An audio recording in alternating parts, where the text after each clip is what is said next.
My name is David Maidman, and I'm one of the producers of EVOTV, Eco Village Organizing, a new show dedicated to documenting sustainable activism in our community and showcasing the people, groups, and organizations that are trying to make our communities more livable. Cycling is seeing an amazing growth in our region. The City of Vancouver alone reported a 12% increase in people cycling to work from 1996 to 2006, and cycling now accounts for 4% of all commuters in the city. As fuel prices continue to surge, it is easy to see that this will be a trend that will continue far into the future. Municipalities in our region seem to be catching on to this fact, and we're seeing an increase in cycling infrastructure and dedicated routes. There is also a real bicycle culture in our region, and we are becoming a hub for the renaissance of a global cycling movement. For cyclists like myself, this is really a welcome development and great to see. To talk about the dental order cycling, I'm being joined today by representatives of some of the organizations that have been in the forefront of this revival. Keam is the director of the not-for-profit organization that runs our community bike, the pedal people, free bike, and our community bike fest. In addition to working with pedal, Chris writes about cycling for a variety of publications and was a member of the big that has been awarded right of the fellow city global 2012 cycling conference held in 2012. Kessler, Vice President of the Vancouver Area Cycling Club, a not-for-profit organization. Lori serves on the VACC board, bikes from the mayor, and performs with the pieces club. Lori is also a registered architect and LED leadership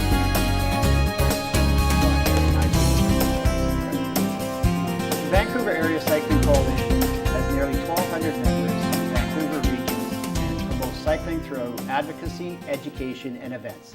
Some well-known VACC programs include Bike to Work Week, Bike to School Week, and streetwise cycling courses. Brian Seidman is president of the Vancouver Bicycle Club. He is a 10-year resident of Vancouver and is serving his third year as president of the club. The Vancouver Bicycle Club is a non-competitive recreational cycling club for all levels of cyclists.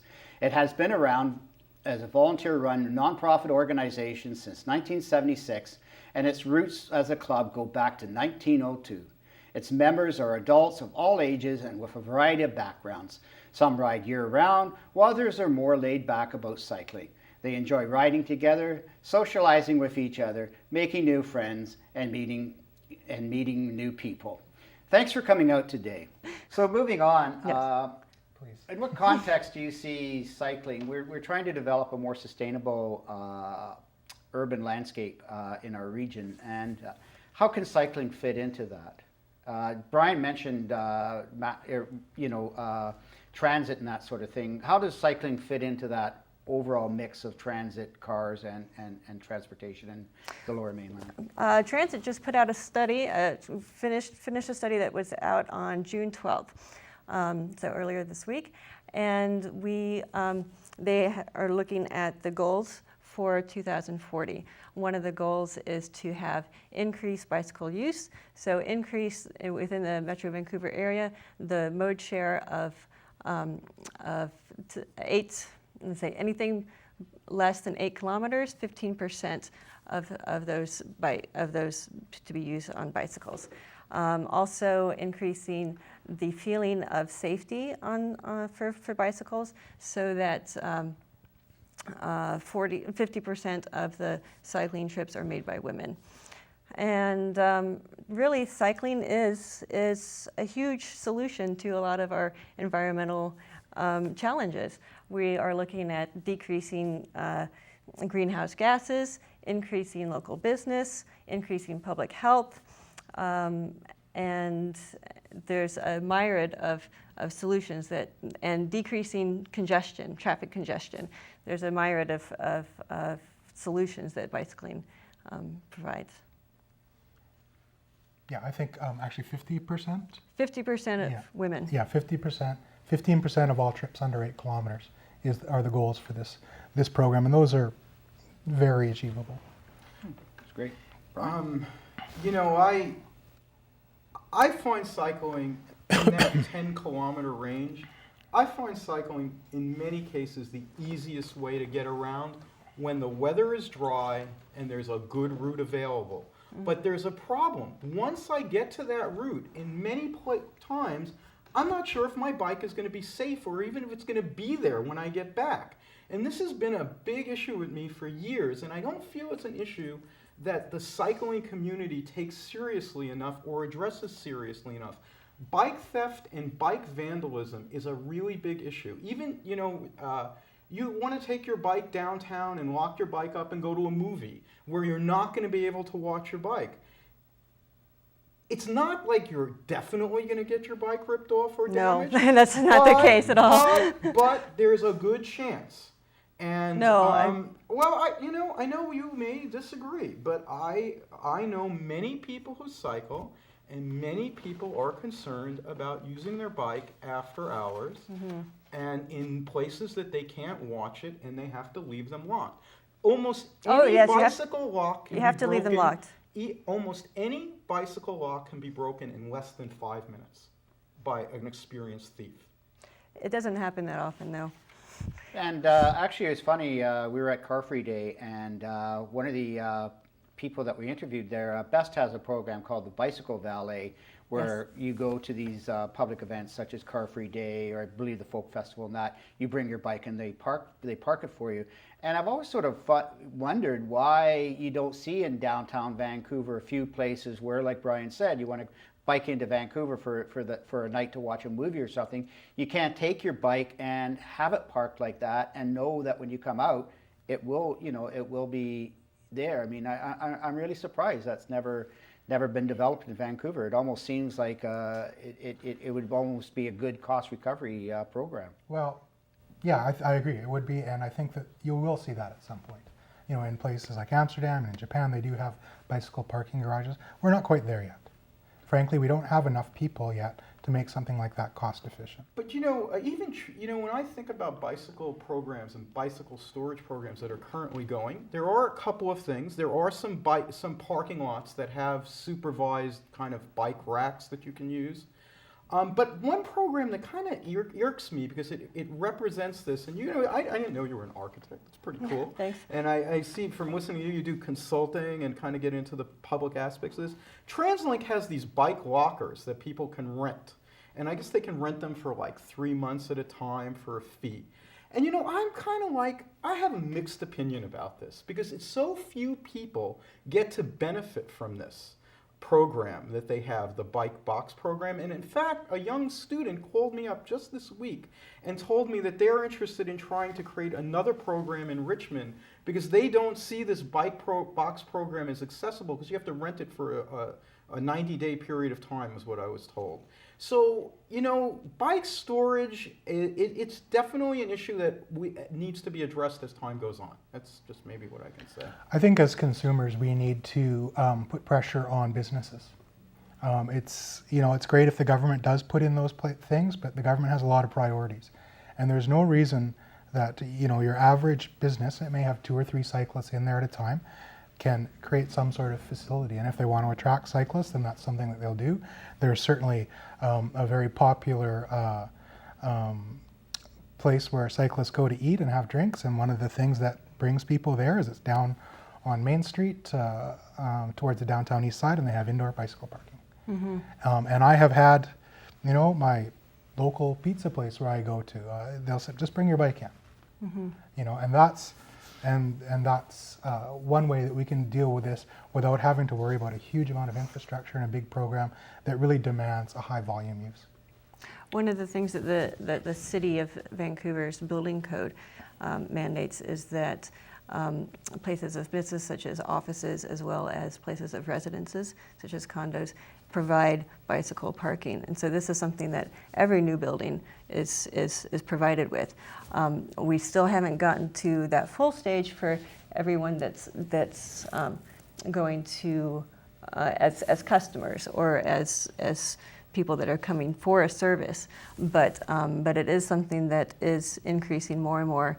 And on the other hand, the actual cost of providing a secure outside bicycle rack is very low and takes very little space compared to you can park 10 bicycles in a space that you could park one car, and it could be on the sidewalk. And so all of a sudden, you're providing much more parking and more accessibility. You can have it right at your front door. And so instead of having a whole length of street provided for parking, you've got it right there, compact, and it's easy for cyclists. Let's move on to the role of government. We have a federal Department of Transportation, we have a provincial Department of Transportation, and municipalities are very much involved in transportation. How would you characterize the role that these governments are doing in terms of promoting cycling in our region? I would say the federal government is almost non-existent on that file. I think the provincial government's getting there. Municipalities in our region anyways are really taking this on. Vancouver's doing a great job. New Westminster is now putting cycling education for kids right in the curriculum. I could not possibly applaud that enough. The regional district are aware of the problem and dealing with it, but I've spoken to industry people, bike company salespeople on this topic, and that's the one thing that I've heard again and again is that the upper levels of government pay lip service, but they do not open their wallet. I do agree with that assessment. On municipal levels, the City of Vancouver has done so much in the past decade of adding safe separated bike routes, increasing bicycle infrastructure. Also, we're on the cusp of a public bike share system, which will be coming out if everything rolls out correctly in the next spring. And so it's very, very exciting times. And that's not only for Vancouver, but for the other municipalities, and also connecting. So between New Westminster, between Burnaby, between North Vancouver.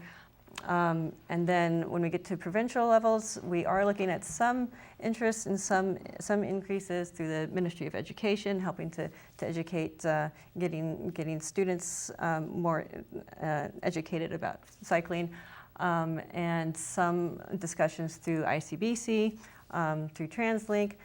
But then when you get to the federal level, then there's really much more emphasis on what we could say traditional modes, which would be more automobile-based. The stimulus package for the highway system really didn't incorporate bicycles at all. I gotta say this. I have no comment on the federal, or even not too much on the provincial, but I do know that TransLink does show up at bike activities. I know they help fund the VACC. Is that correct? Part of the funding is from TransLink? Specific programs. They don't fund the actual organization. But they do fund specific programs. And the as I said, the infrastructure to the airport and the infrastructure to that's connected to the Canada line just are fantastic. I mean, love them or hate them, the City of Vancouver's City Council is very aware of bicycling.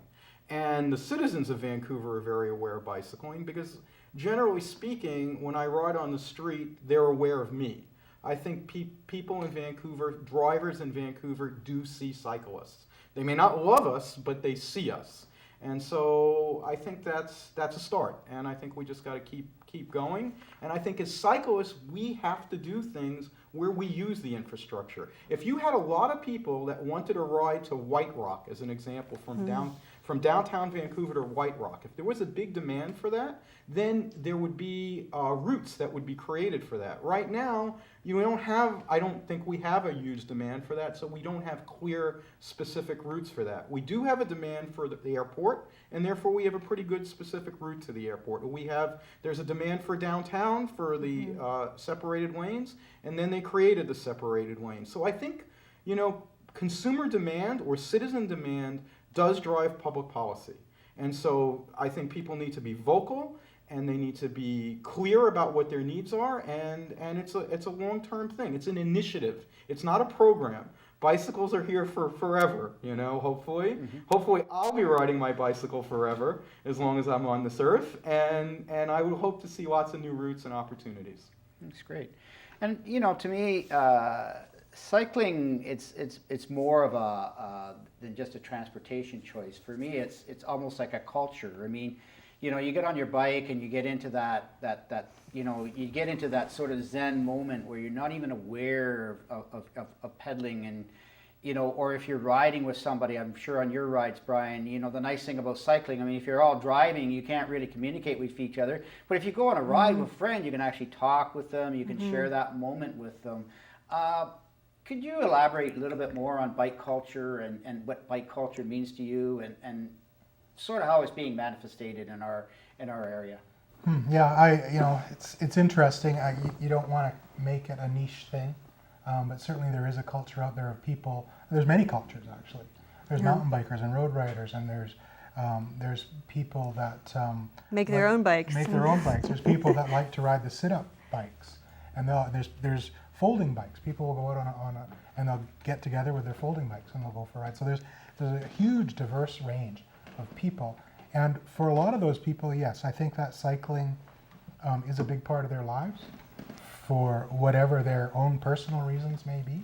I know that it was a real eye-opener for me once speaking with a woman who said, I feel so much safer in my neighborhood because when I'm walking, I'm afraid. When I'm on the bus, I'm like, you never know what creepy weird guy is going to sit down beside you. When I'm on my bike, I can go, and if I spot danger, I can ride away from it. So for a lot of people, a bicycle equals one thing, and that thing is freedom. Yeah, freedom is great. It's fun. It's logical, economical, and the idea that you suggested. I was just talking with some friends today. It's true when you are riding along with other people. You can see your friends, meet up, talk, have a conversation. When you need to change routes, and one person goes one way, the other goes the other, then you say goodbye and wave, and that's the end of the. So it's a very social activity, just for those kinds of reasons. You interact directly with your neighbors. It's easy to stop and get a coffee, stop for at a restaurant. And so for all of those like very livable kind of reasons, it's a great way to get around, as well as for families. If you want to be able to teach health and safety to your children, and be able to help them expand their worlds so that they can learn how to ride the bike to the corner store, to school and back. And it's a really great way to increase the livability of our cities and our communities. You know, I can only personally say in the last 5 years that I've biked a lot, that my life has changed a lot. I've met a lot of people.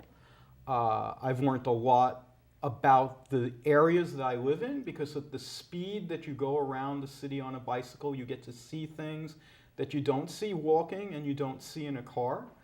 I have learned a lot about technology, and I particularly want to say there's two pieces of technology that bicycles interact with. First of all, bicycles are probably the most fantastic technology ever developed, and I know that the BBC did a poll of the most effective technology of the last 100 years, and the bicycle won by far over everything, over the telephone, over the computer, over the automobile.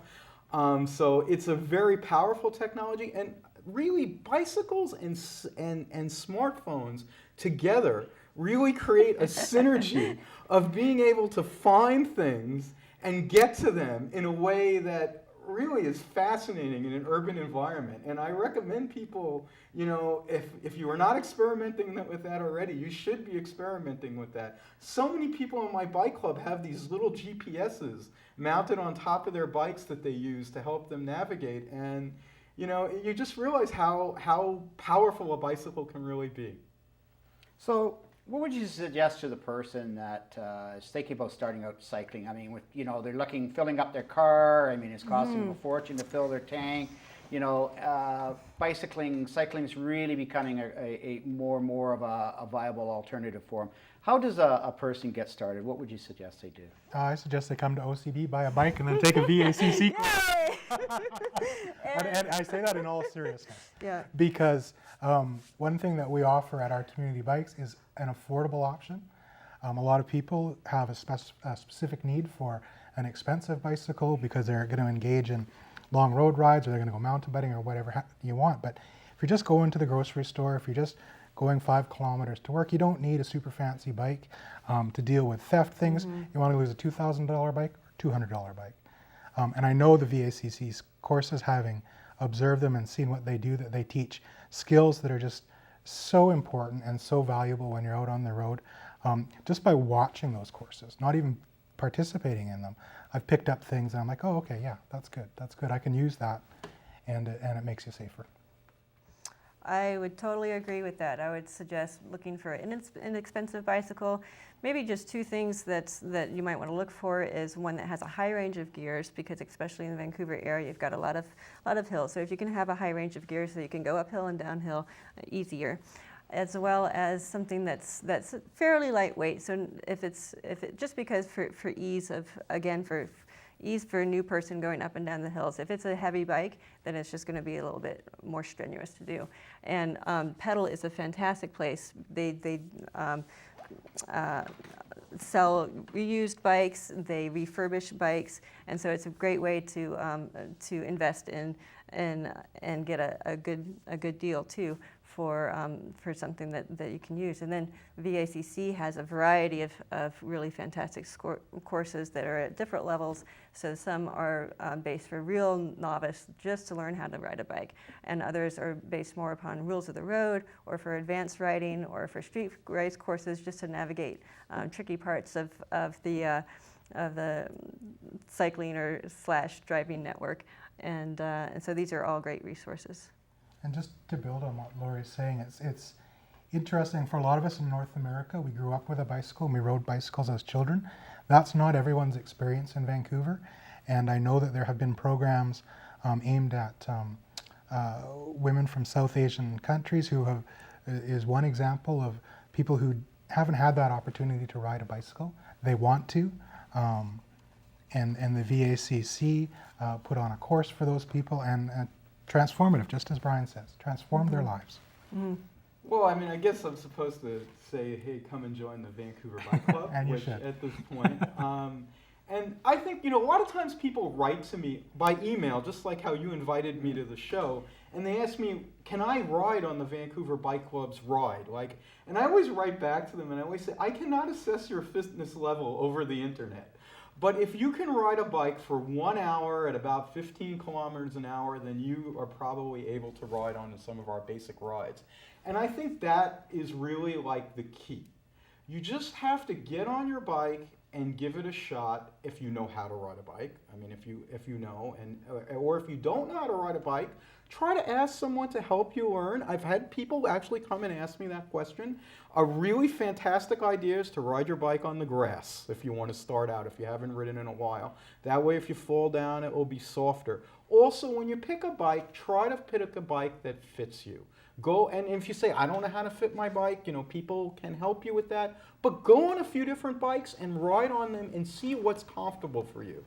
I agree with what these other panelists say. A bike to ride 2 or 3 kilometers, pretty much any bike will do. But if you want to start to be on your bike for an hour, or you want to be on your bike in the rain, or you want to ride up hills, then you need a bike that will have utility.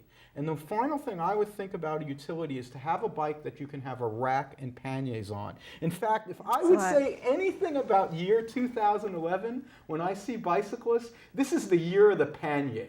Because I have noticed what's happened is I've seen an evolution of people who ride to work. And what happens is they just first start riding to work and they're just so happy they're riding.